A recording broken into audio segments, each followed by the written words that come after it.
already affiliated with one of the local board level childcare programs.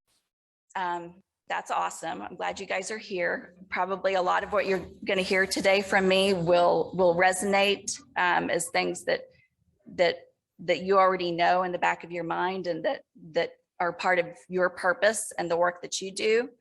I hope that we also have some folks in the audience that are not directly working with the child care program, and that you learn some things that you can take away from this session to think about workforce in a bigger and more strategic way that considers our very youngest learners. So I also wanted to note that, I think probably most people understand how important, child development is and education. What you may not know is just how large the program is in Texas and at TWC. So the Child Care and Development Block Grant is actually TWC's largest federal funding stream by far. The program in fiscal year 22, this fiscal year, is over $980 million. That's just the regular block grant of what comes to Texas. As many of you know, we also received a lot of stimulus dollars, almost 6 billion. That's billion with a B. Of childcare dollars that TWC is administering. And of those, of the 980 million, about 830 million of that was allocated, distributed to boards this year to provide direct care and also provide some quality improvement activities. And again, that's just the base allocation. There's also been stimulus dollars, supplemental distributions on top of that. So it's a very large program with a very important function.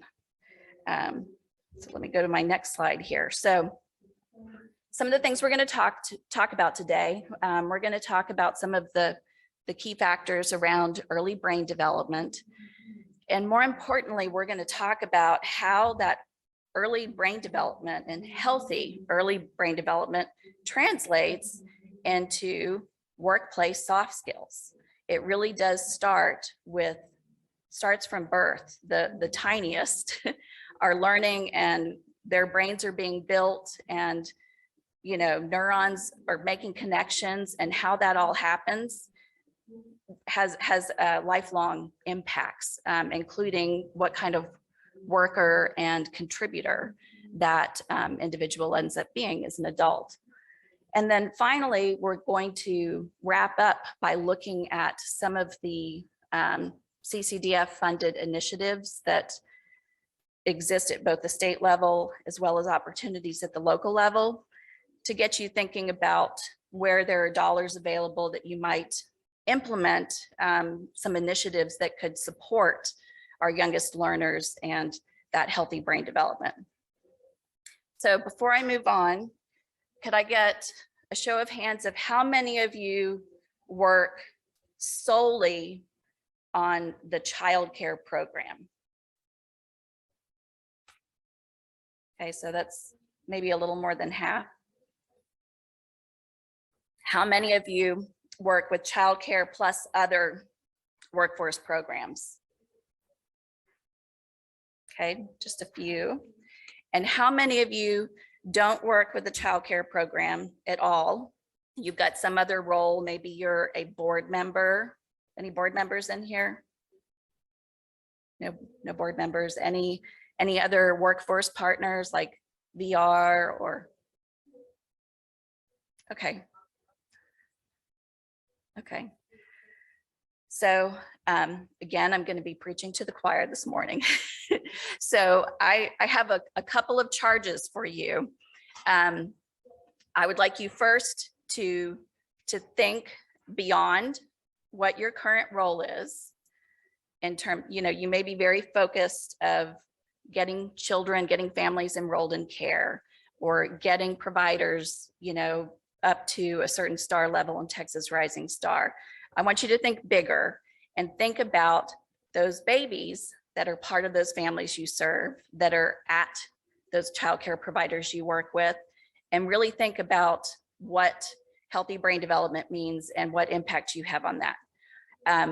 But given the fact that I've got this audience of mostly childcare people, I want to give you an additional charge that I want you to go out and evangelize this to your area, help others make that connection of early brain development and soft skills.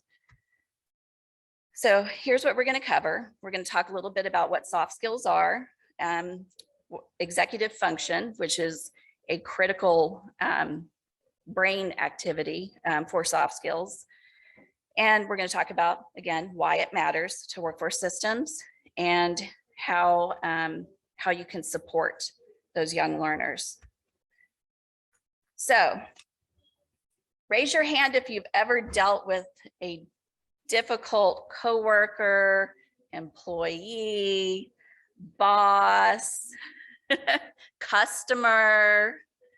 Okay, if your hand's not up, I don't believe you. We have all dealt with that, right? So we heard a lot yesterday about workplace toxicity and the demands of the current and future workplace. And this is the opposite, right, of where we want to go and what we want to see in our workers. And I think it's important to note that we shouldn't just think about employees.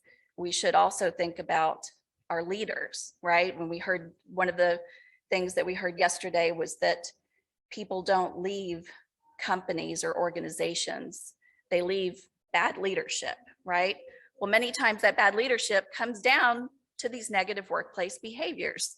When they become baked into the organization, that organization becomes toxic. And then from the individual worker's perspective, if you're engaging in these behaviors, are you going to be successful in your career? Probably not. It's probably going to hinder you. So, and I hope you appreciate the picture of Michael Scott there. I tried to find a video clip to share from the office, but honestly, there's nothing that was appropriate for a state agency sponsored conference. So you'll have to just, use your imagination and recall some of the funny things you've seen in that show. So let me move on here. So what are soft skills? So really, soft skills are human skills. These are things that make us better able to get along in this world with other human beings and to be successful. These are things that you need. And again, we heard about all of these things yesterday. The importance of communication and teamwork. Think a lot about the new hybrid work environment and how being an effective communicator, I think, is probably more important than it's ever been. And being able to be a good communicator in multiple formats. We heard a lot about the digitization of work. So that again goes to communication, also adaptability. We all had to make really big changes during COVID, and a lot of those are still with us and probably aren't going away. And then I also noted when we heard the speech about human-centered design, there was so much discussion about problem solving and creativity. Again, that teamwork and interpersonal skills, being able to play well with others and collaborate to reach good solutions, and then to iterate and improve on those solutions. So these are the soft skills that we want to build. So where do these skills start? Then as this next slide, I've got a quote here. This is from James Heckman, who's a Nobel laureate in economics. And it says self-control, openness, the ability to engage with others, to plan, and to persist.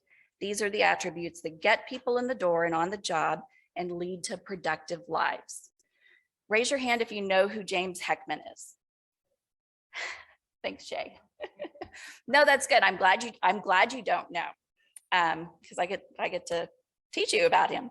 So James Heckman is an economist. I believe he's in Chicago somewhere, maybe the University of Chicago. What he's well known for is his research that focuses on life cycle skill development. And he has particularly done some very, very unique research into the economic impacts of early childhood development programs. So one of his biggest research studies is called the Perry Preschool Project. And in that study, they put together a high quality early learning program and enrolled children from low socioeconomic backgrounds. And they've followed those children now all the way into middle age. And they've looked at those children's children to see how they are doing. And the takeaway is that those early learning experiences have a huge impact. And while there are some studies that have shown that some of the cognitive gains that children get from going to, for instance, pre-K, by the time they get to 5th grade, they may look the same as kids that didn't have pre-K. But his research shows that those short-term would appear to be, loss of traction is actually really overshadowed by the overall socio-emotional improvement that those children see that takes them into adulthood. They're less likely to be retained at a grade level in K through 12. They're more likely to go to college. They're less likely to go to jail. They're more likely to be upwardly mobile, and so are their children. So, again, he's not a child development expert. He's an economist. So I encourage you to take a look at his website. It's called the Heckman Equation, or I think it may be heckmanequation.com or .org. I'm sure you can Google it. Should be easy to find, but it's a really good resource if you're trying to communicate with stakeholders about how important this issue is and how it ties to workforce and economic prosperity. So next, we're going to talk a little bit about executive function. So if you'll remember yesterday, after we saw the Rocky video, that speaker talked about the comment in the movie clip about leading with your face. And that's the part of your brain, the front of your brain is where executive function, is happening. So this is the part of your brain that allows you to plan ahead, to hold things in short-term working memory.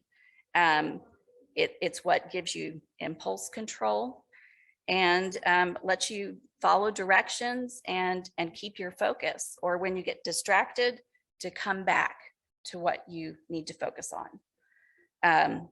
So it's easy to see, I think, why this executive function, this part of your brain, is so important to those soft skills. Because how are you going to be a good problem solver if you can't plan ahead? How are you going to be a good team player if you don't have good impulse control, right? So those things, this is the underpinning. It's that part of your brain that needs to be strong in order to have strong soft skills. So you can think about it like your brain's air traffic control. So again, working memory, that's being able to hold things short term so that you can, if you're distracted, you can come back to something, or that you can easily access information when you're solving a problem. Inhibitory control, that's so you don't break norms or say something that's going to, hurt somebody's feelings or do something that, is a bad choice. I always tell my teenagers when they leave the house, make good choices. And I have one who has ADD, so that's actually, it's pretty important. Make good choices. Again, it's that inhibitory control is really important. And mental flexibility. So we want children to learn to be persistent, right? To stick with something. And we want that behavior in adults too. However, we don't want them to be rigid, right? We want our workforce to be flexible and adaptable. And so in terms of your brain, that's what's called mental flexibility. It's the ability to kind of switch gears when that's what's called for, right? So now I have a short video.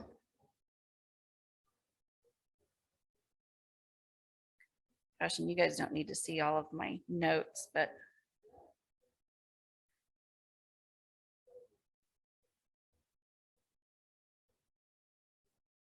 this is from the Harvard Center for the Developing Child.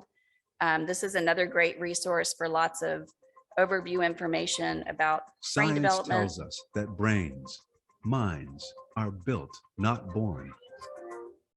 And at the center of this dynamic architecture are a set of skills called executive function and self-regulation. Children's self-regulation and executive function are key ingredients in their lifetime performance. It's not just about learning language or learning numbers or learning colors. We have to be able to work effectively with others, with distractions, with multiple demands. These actually are skills that contribute to the productivity of the American workforce. Look at your shapes. What should you have done next? Educators, I think, are looking for just this sort of thing. And when we describe what we mean by executive function, they say, yes, that's it. That's exactly, the problem. These kids, they can tell me these rules, but they can't actually use them. What's this? A toolbox. What is executive function? Safety goggles. Probably the best way to think about it is sort of like an air traffic control system in the brain. Just like an air traffic control system has to manage lots of airplanes going on lots of runways and really exquisite timing and so on. A child has to manage a lot of information and avoid distractions. We really think of it as involving working memory and inhibitory control and mental flexibility. Take a situation where a child is having to take turns. So first of all, the child has to have inhibitory control. The child has to be able to stop whatever he or she is doing and let the other child take a turn. But when it's your turn again, you also have to remember what it is you're supposed to be doing. So that pulls on working memory. If the children who are taking the turns after you do something unpredictable, you have to be able to adjust what you're going to do next. And that requires mental flexibility. Children who are struggling with these capacities often look like children who just aren't paying attention, or children who are deliberately not controlling themselves. If you don't have self-regulation, you act out and the teacher puts you in timeout, and so then you miss part of the learning that's going on, and then you are more upset because you're behind, and so you act out, and so you get this downward spiral. How does executive function develop? 7 and +4. In little children, and even in the infant and toddler years, you begin to see the roots of executive functioning skills. What's going on in our brains is unbelievably intricate and complicated. The prefrontal cortex, or the front third of the brain, is important for executive function. But it's more than just prefrontal cortex. This region doesn't act alone. It's involved in controlling your behavior through its interactions with all other parts of the brain. The brain goes from a situation where you've got nearest neurons communicating very strongly with each other and ignoring the rest of the brain, to these widespread networks that are connecting these different areas. Executive function changes over the life course. It improves radically over the first few years. I got a match prime. It continues to improve throughout adolescence. It's not until early adulthood that you have the adult type networks that are very strongly activated that connect different brain regions together. Let's take notes. Also, we believe that executive functions can be trained. It's just like going to the gym. So the more you practice in these areas, the stronger the capacity is likely to become, because you're helping to strengthen those neural connections. You're at 24. Slowly but surely, you're going to be able to step back, and that child's going to go into the world with these skills where they can get along with other people, change rules, and they can be flexible, and they can accomplish new things, and they're unafraid. I got bit by my dog in my arm. Oh dear. If we don't learn these skills during the childhood and adolescent years when they're coming online, we are really ill-equipped as an adult to hold a job, to maintain a marriage, to raise children, to get along with each other, to basically be part of a civil society. You're okay.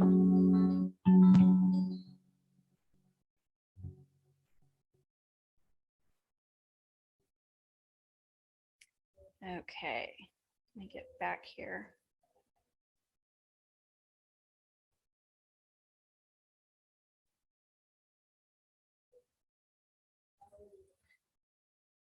Oh, I didn't know it was going to do that. Start from the beginning. Okay, so I hope that that kind of, congealed a lot of the things that I've talked about already.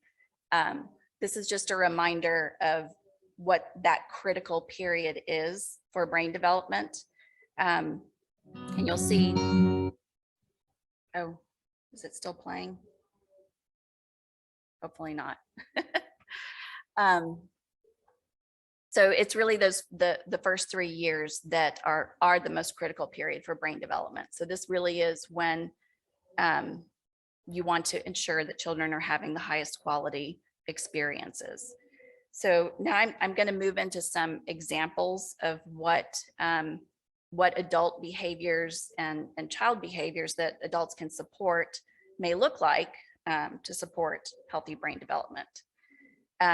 So with babies, with infants and toddlers, probably one of the most critical concepts to understand is what's called serve and return. So how many of you have played peekaboo with a baby? Yes. Is that fun? Right? It is so much fun. So it's fun. It's also capacity building for that infant. They are learning when you're playing that game. They're learning social skills. They're learning communication. They're learning language. They're watching your mouth make sounds. You've probably, if you played that game of peekaboo, it may have evolved into a conversation with the baby where you can actually see them mimicking the noises that you're making, right? So their brains, there is so much going on there that during those moments. So having caregivers, whether it's the parent or a caregiver outside of the home, like in a childcare program, having caregivers that are responsive to a child, that are going to pay attention to that child's cues and engage with them, it is critical to this brain development happening. And then I have another video to share. This is a fun one. This one's not educational like the last one. It's an example of serve and return. It's a viral video you may have already seen. I will forewarn you, but it's okay. It's a good one. Oh, that's what I didn't do. I didn't close that. Thank you for turning the sound off. We're going to start this one, so hopefully you can get the sound back up. They need to work on that, right? Yes, okay. Did you understand it though? No. Okay. All right. Oh, no, not this one. This is the grand finale of this. Yeah, that's the last one. That's what I was wondering. I don't know what they're gonna do next season because they did some stuff this time. Exactly what I was thinking. Oh yeah. Right. Don't bring that again. You know what I'm saying? Don't do the same stuff. You know what I'm saying? Yeah, I was thinking that. Yeah. Like go somewhere else with that, but don't bring it here. You know what I'm saying? Yeah.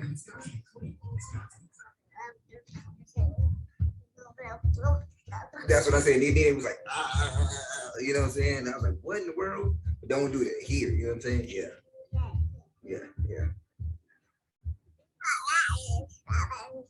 Really? I thought the same thing. We think a lot alike, huh? Oh, that's crazy. Right. Oh, I just love that. So that is actually a dad who is a professional comedian, and that's his son. And you may have at first been trying to struggle to understand what the baby was saying.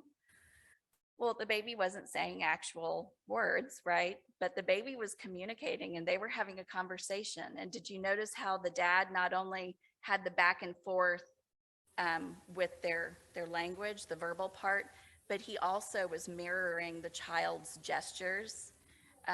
So really, building a rapport there, and you could kind of see that the wheels were turning in that little one's head. So I just think that that's such a fun example of serve and return. So let's see, going back over here. And I just realized there was another fun video I was going to share, but I forgot to add it.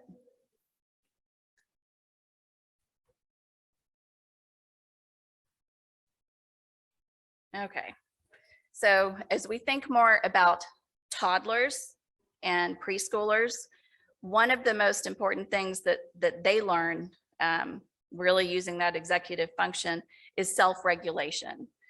So you probably remember, either with your own children, or maybe you remember your own experience in kindergarten or preschool, having to stand in line, right? Line up to go to the next activity.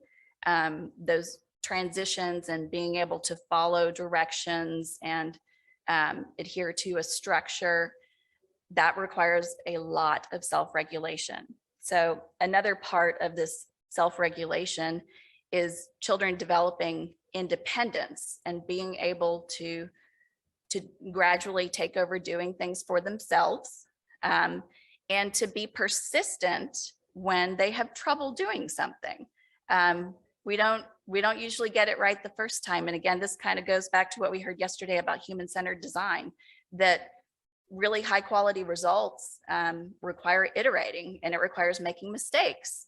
And that's how children learn as well. Another really key thing is empathy.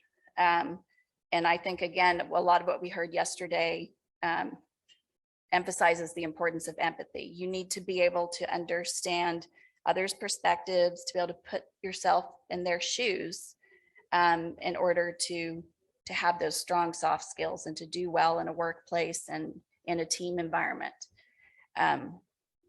So I do have another example here, another fun viral video that you may have seen.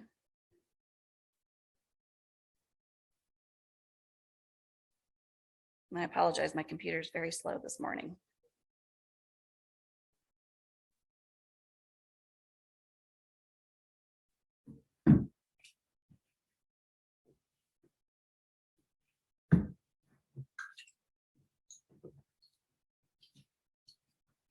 In the cup.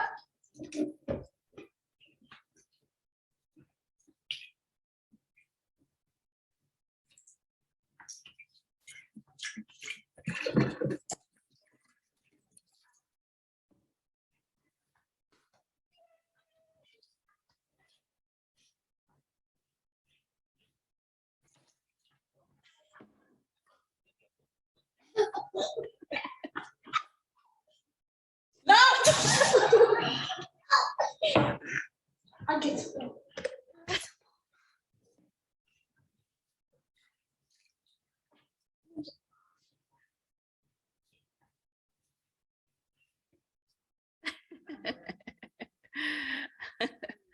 So that one is also adorable.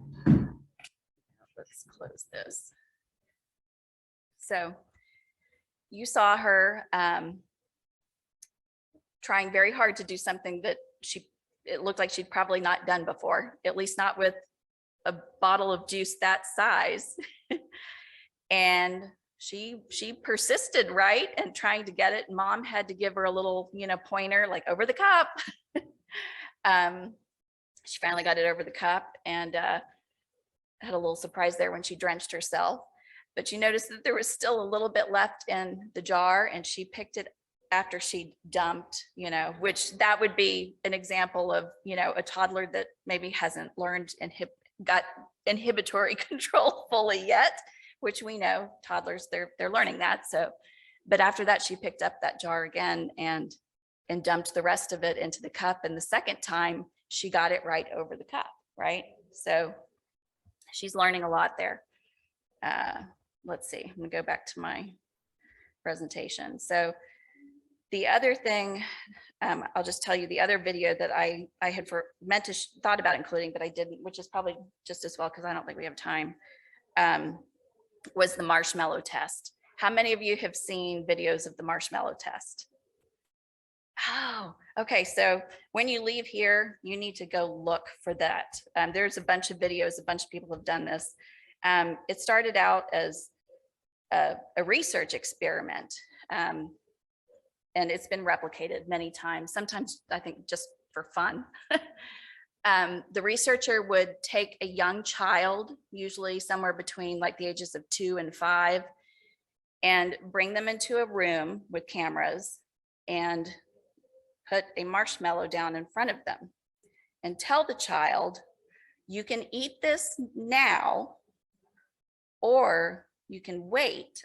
I'm going to leave the room, and when I come back, I will bring a second marshmallow.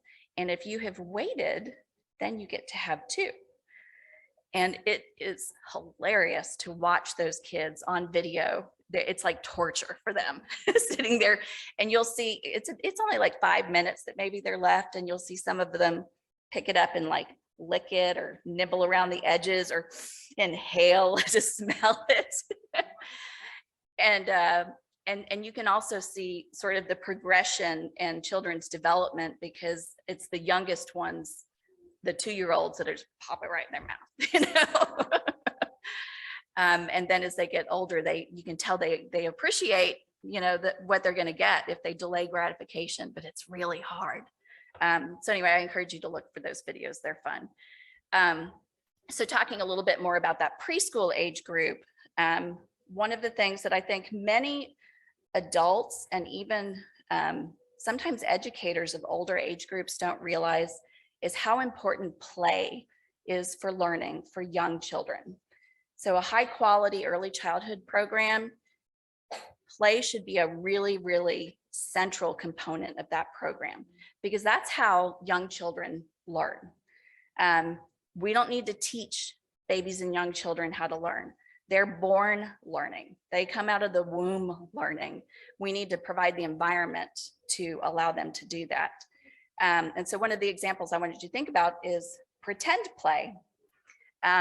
So especially as you start looking at like 4 and 5-year-olds, there is so much that they negotiate during pretend play. You know, who's gonna, and full disclosure, I used to teach preschool. So in case you can't tell, this topic is close to my heart. But I remember like debates over who is going to be the family dog. Seriously, they would argue about that. But there's a lot of negotiation with your peers and pretend play.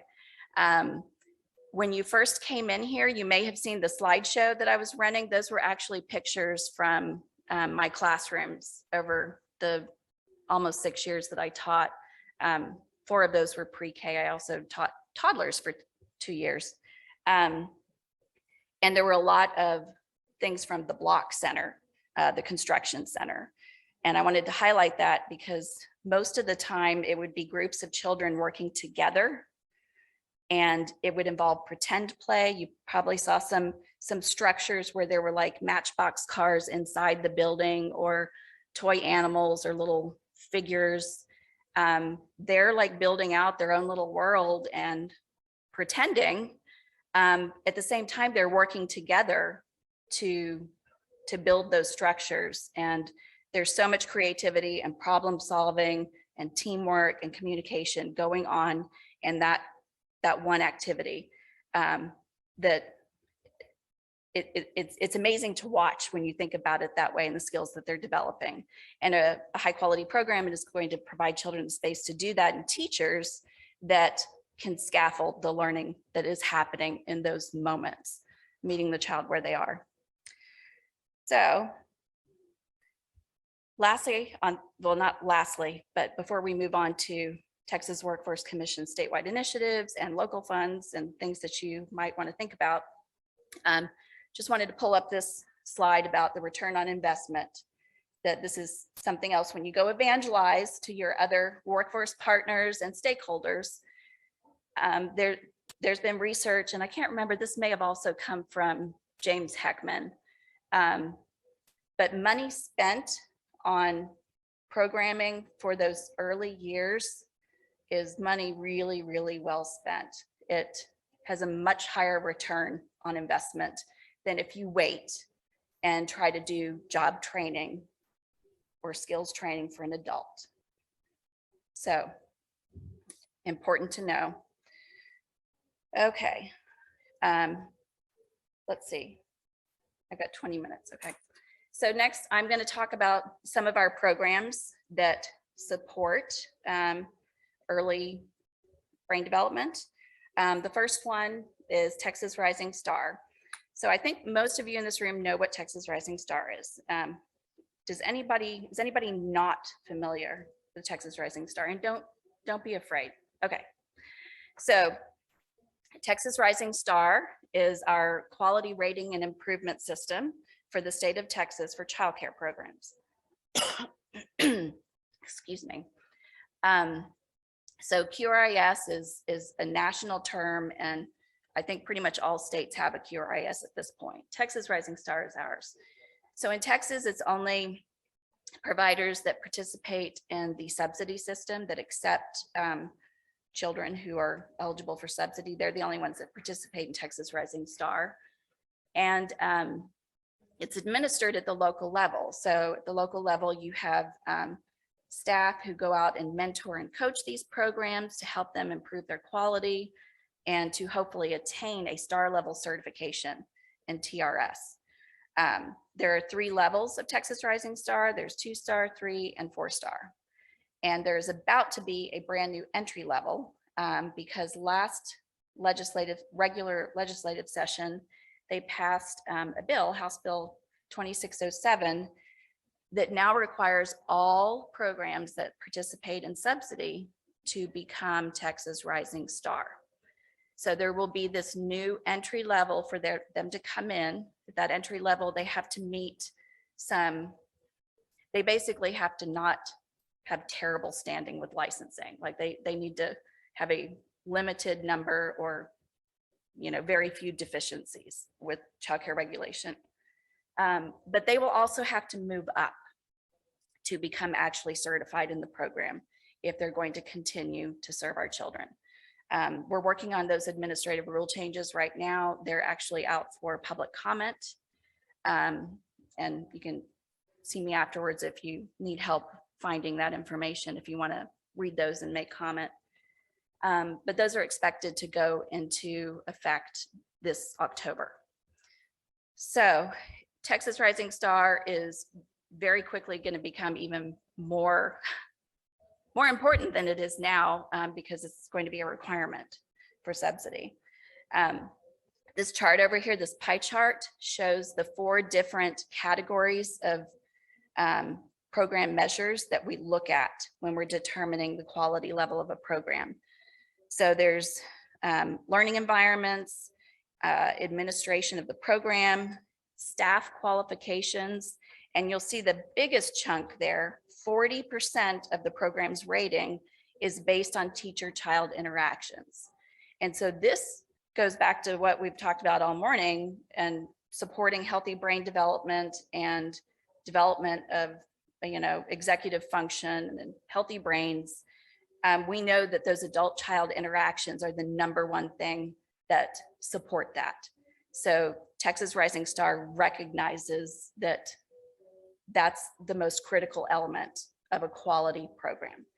Again, those adult-child interactions, the most important. So for those of you that are working with quality improvement efforts or oversee Texas Rising Star staff, maybe you're a mentor yourself, that's going to be the biggest bang for your buck there, is focusing on that. So some of the statewide initiatives that we have at TWC that I just wanted to highlight, make sure you're aware of. We do have a statewide infant and toddler specialist network. This network is run out of Children's Learning Institute, which is part of the UT Health Science Center. You may be familiar with them, CLI, because they also, they run the Texas School Ready program. They develop and manage the Engage platform, which is where we track Texas Rising Star assessments. There's also tons of professional development materials that they have developed that are out there. So something more recent that we funded them to do, and actually it was through a competitive grant that they won, was this network of infant toddler specialists. So these folks are available to come out and provide specialized coaching for infant and toddler teachers, again, to help them build those interaction skills with children and support children. We also have a brand new pre-K partnership initiative, which, as I mentioned before, is something that Shay is overseeing. So I think we're almost done hiring, very close to done, 25 people to serve across the state. And that's 7 regions, 6 regions. So 6 regions, the state's kind of carved up into 6 regions. So 6 different teams with a supervisor, like a team lead, and pre-K specialists that are there to help private childcare programs partner with local school districts and charter schools to develop pre-K programs within a childcare program setting. So this gives families options because it lets them keep their kids in a childcare setting if that's their preference, which many times it is for the younger ones. And also allows those childcare programs to draw down the state education dollars by co-serving children. We also have a couple of family childcare networks. Those are regional, kind of pilot-based right now, but especially for the youngest age group, this is a pretty important support because we know that a lot of families prefer to have their children, their babies and toddlers served in a home-based setting rather than a center. And that can be even more true for, certain cultural groups because they want an environment and caregivers that reflect their own background and values. And so that's something that is more readily found in a family-based program. So these 2 networks, one of them operates in Austin and the Corpus Christi area, and then another one is in Denton County. They are working with family-based childcare programs to help them improve their quality level, but also to work with brand new programs to get them up and running and get them licensed. We also have coming soon, we're working on a stimulus-funded project with HHSC and their Early Childhood Intervention Program. So this is the program, the special education program for babies and toddlers, so 0 to 3. So they're working with us to help provide training to Texas Rising Star staff, as well as to childcare programs, and to provide supports to help programs work with ECI to identify babies and children that may have, red flags that might indicate a developmental delay, for example. And also, many times the children that do have those kinds of issues, they're best served in the location where they spend most of their waking hours, which is often where? It's not always at home, it's often at childcare, right? So this initiative will help build those partnerships and help childcare programs and providers better understand how to access them and work with those programs to support those infants and toddlers. We also currently have a professional development initiative called Addressing Challenging Behaviors. So this is sort of the positive way of saying, those kids that are having trouble with self-regulation, this is like support for the teachers to understand how to more effectively work with children who are having those challenges. We know that all children have them, but certainly sometimes some more than others. So those are just a few of the things that we have at the state level that I think tie back to supporting early brain development. There's a lot more, I'm sure many of you are aware. We have quite a few initiatives. Then at the local level, you have each board is required to use at least 2% of their regular allocation for quality improvement activities.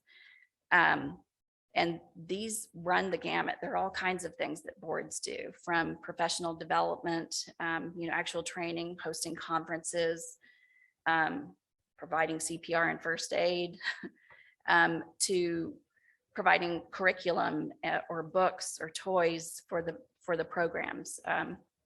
It's a big mix of things. But there's a lot of opportunity here to create initiatives that can be specifically targeted to support strong early brain development. And I did want to mention that each year the boards go through a planning process for these funds, and they submit plans to TWC of what they think they're going to do with their 2% dollars for the coming fiscal year. So I think those plans are typically due in November. So now is a good time to start thinking about what initiatives might be a good idea for next fiscal year. This is the right time to think about it.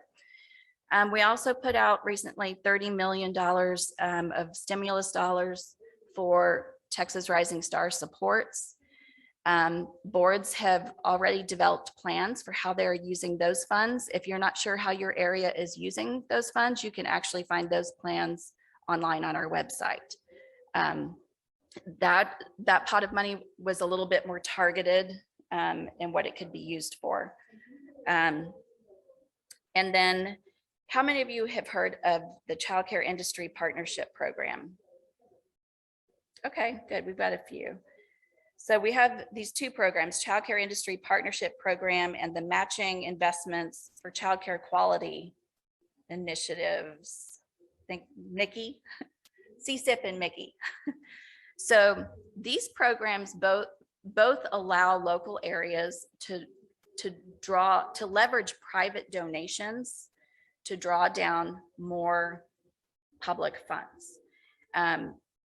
So if you can find either an industry partner, if you're applying for CCIP, or some other partner like a philanthropic organization, or maybe even a city that has some non-federal funds, that's key. The donation has to be non-federal.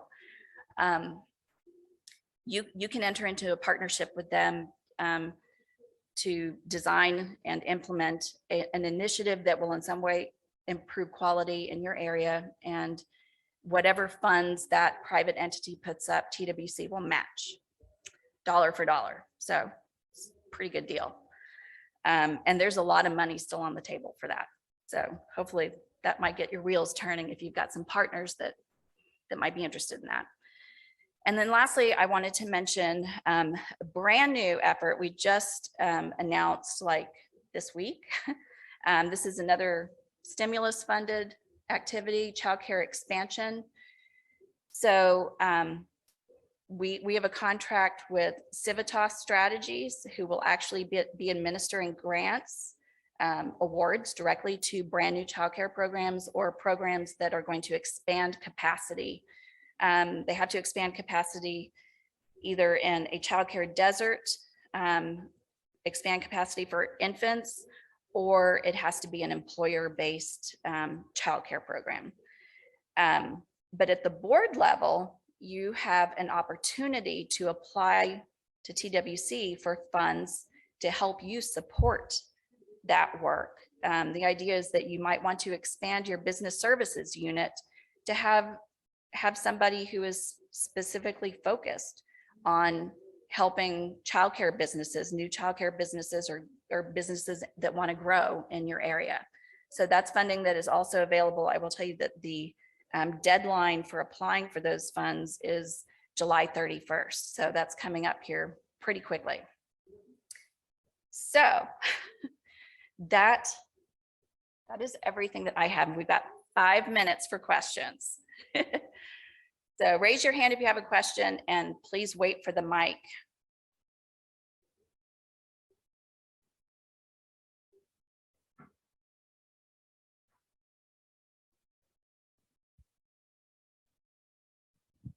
Good morning. No question, but a request. On the statewide initiatives, can we get a list of those vendors?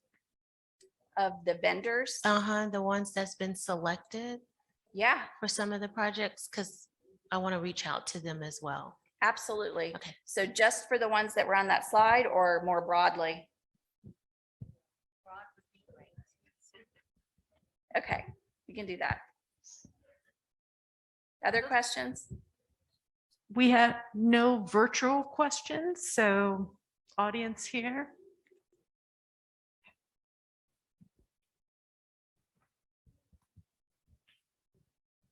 Good morning. I'd like to ask if public libraries could partner with local child care centers to apply for these grants, to set up some kind of program like you described. So for the, I would say for the Mickey, that would be potential. The applicant would be the private, the entity making the private donation. So like if it was a city through their library budget making a donation, that could be the entity donating, and they could partner then with the board. That's who would submit the application, but the project itself could potentially be a partnership. If that partnership is going to contribute to the quality of care and early education, like in that childcare program, then yes, I think that's a possibility.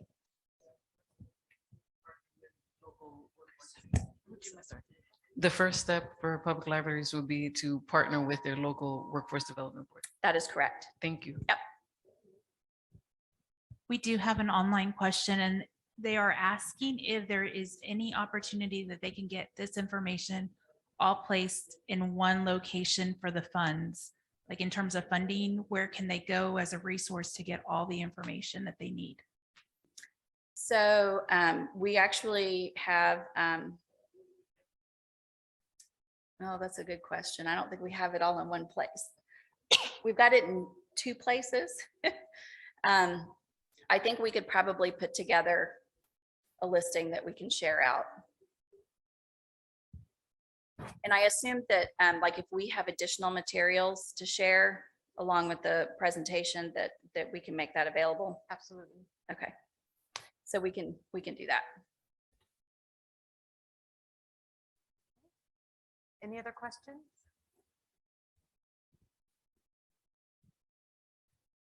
For that link or location you're gonna put it, how will you be sharing that out so that we know where to go get it? You know, you say you'll have it available so that we can get also what you did as a presentation, but where would we be able to? So that from? I'm going to defer to the moderator. Is there a location where conference materials are being posted, or do But I we- need to get email addresses from people? So we can definitely post materials that, but these are materials that have not been created yet. Is that right? Yeah. So why don't we get together after the session and we'll talk with Lisa Curtis. Okay. And if you would reach out to the conference coordinator and she'll let you know. Thank you.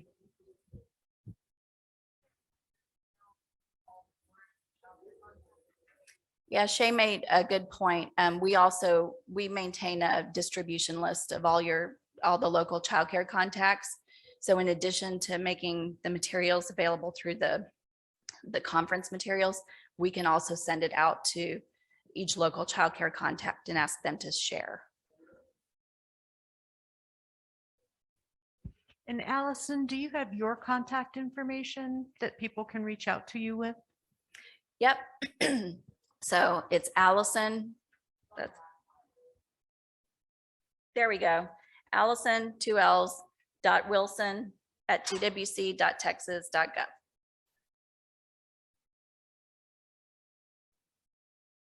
Okay. Any other questions?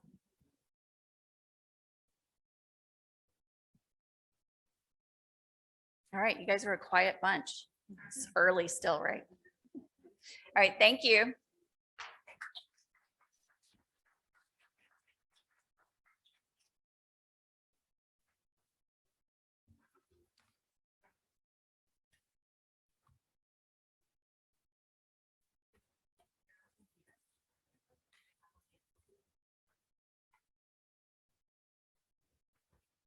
Because I couldn't, how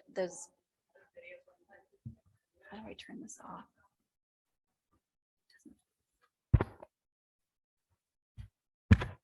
It doesn't seem to turn off.